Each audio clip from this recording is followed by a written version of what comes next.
저는 28살 딸 김지은입니다. 이 이야기는 제 인생에서 가장 충격적이었던 일입니다. 엄마가 돌아가신 지 일주일 됐어요. 유방암이었습니다. 2년간 투병하셨어요. 제가 혼자 간병했습니다. 회사도 그만뒀어요. 엄마 곁을 지켰습니다. 마지막 순간까지 엄마는 제 손을 잡고 말씀하셨어요. 지은아, 미안해. 엄마가 너한테 짐만 됐네. 아니에요, 엄마. 괜찮아요. 집이랑 예금 다 내 이름으로 해뒀어. 잘 살아. 그게 엄마의 마지막 말이었습니다. 장례식장을 차렸습니다. 엄마 친구분들이 오셨어요. 직장 동료들도 오셨고요. 조문객이 많았습니다. 엄마는 평생 착하게 사셨거든요. 장례식 첫날은 무사히 지나갔습니다. 둘째 날 오후 3시쯤이었어요. 낯선 남자가 장례식장에 들어왔습니다. 50대로 보였어요. 정장을 입고 있었습니다. 저한테 다가왔어요. 처음 보는 사람이었습니다. 그 남자가 입을 열었어요. 내 아버지다. 귀를 의심했습니다. 제 아버지는 제가 어릴 때 돌아가셨다고 들었어요. 엄마가 그렇게 말씀하셨거든요. 그런데 살아있다니. 남자는 주머니에서 서류를 꺼냈습니다. 혼인신고서였어요. 엄마 이름이 있었습니다. 그 남자 이름도 있었어요. 이혼신고서도 있었습니다. 25년 전 날짜였어요. 제가 3살 때였습니다. 머릿속이 하얘졌습니다. 남자가 말했습니다. 내 엄마 재산 내가 받을 거야. 그 순간 모든 게 이해됐습니다. 이 사람은 엄마가 살아있을 때는 나타나지 않았습니다. 25년 동안 한 번도 엄마가 혼자 저를 키우는 동안 엄마가 아파서 힘들어할 때도 한 번도 나타나지 않았습니다. 그런데 엄마가 돌아가시니까 재산이 있으니까 나타난 겁니다. 저는 그 남자를 내쫓았습니다.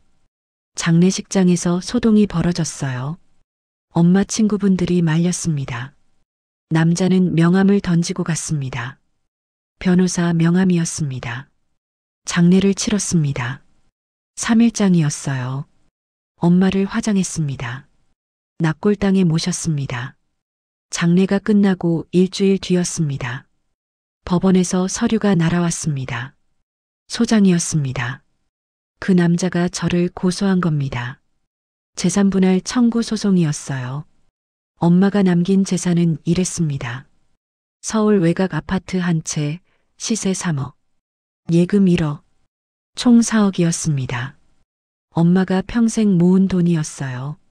식당에서 30년 일하시면서 모으신 겁니다. 하루도 쉬지 않고 명절도 없이 저 하나 키우시면서 모으신 돈이었습니다. 그런데 그 남자가 절반을 요구했습니다. 2억을 달라는 겁니다. 저는 변호사를 찾아갔습니다. 변호사가 서류를 검토했습니다. 그리고 말했습니다. 가능성이 있다고. 법적으로 그 남자는 제 친부가 맞다고. 이혼했지만 재산분할 청구권이 있을 수 있다고. 믿을 수 없었습니다. 25년 동안 사라졌던 사람이, 양육비 한 푼 안 준 사람이 돌아가신 엄마 재산을 가져갈 수 있다니. 첫 재판이 있었습니다. 법정에서 그 남자를 다시 봤습니다. 변호사를 대동하고 왔더군요. 상대 변호사가 주장했습니다. 이혼 당시 재산 분할을 제대로 하지 않았다고. 따라서 지금이라도 청구할 권리가 있다고. 제 변호사가 반박했습니다. 25년 동안 한 번도 나타나지 않았다고. 양육비도 한 푼 주지 않았다고.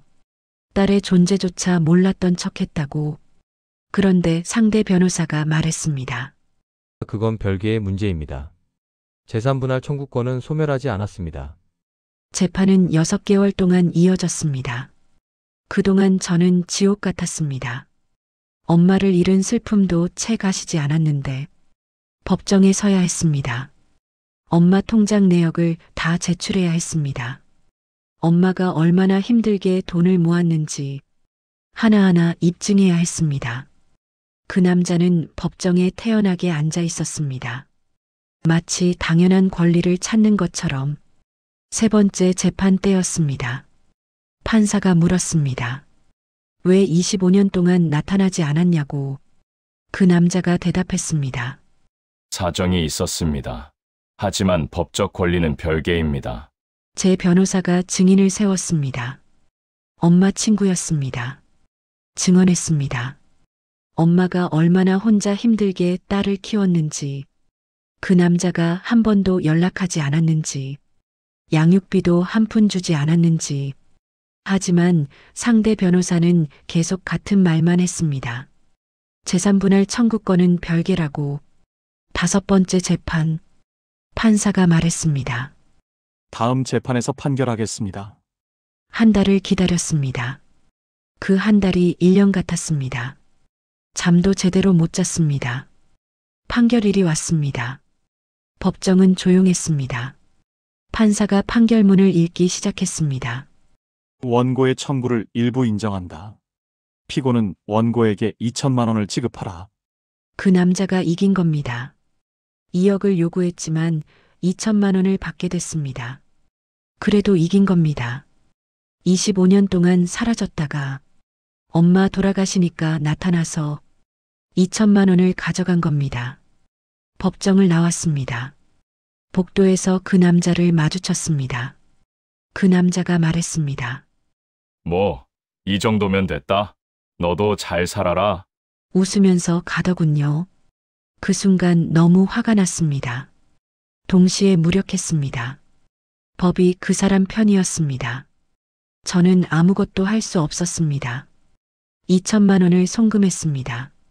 엄마가 평생 모은 돈에서 그 사람한테 송금 버튼을 누르는 순간 눈물이 났습니다. 엄마한테 너무 미안했습니다. 엄마 산소에 갔습니다. 납골당 앞에 앉았습니다. 엄마 사진을 봤습니다. 말했습니다. 엄마 미안해요. 지키지 못했어요. 그날 이후 3개월이 지났습니다. 아직도 그날이 생각납니다.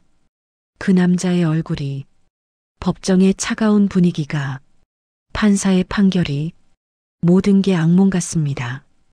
여러분께 말하고 싶습니다. 법은 완벽하지 않습니다. 때로는 부당한 사람 편에 서기도 합니다. 25년 동안 사라졌던 사람이 돌아가신 사람의 재산을 가져갈 수 있습니다. 법이 그렇게 되어 있습니다. 이게 현실입니다.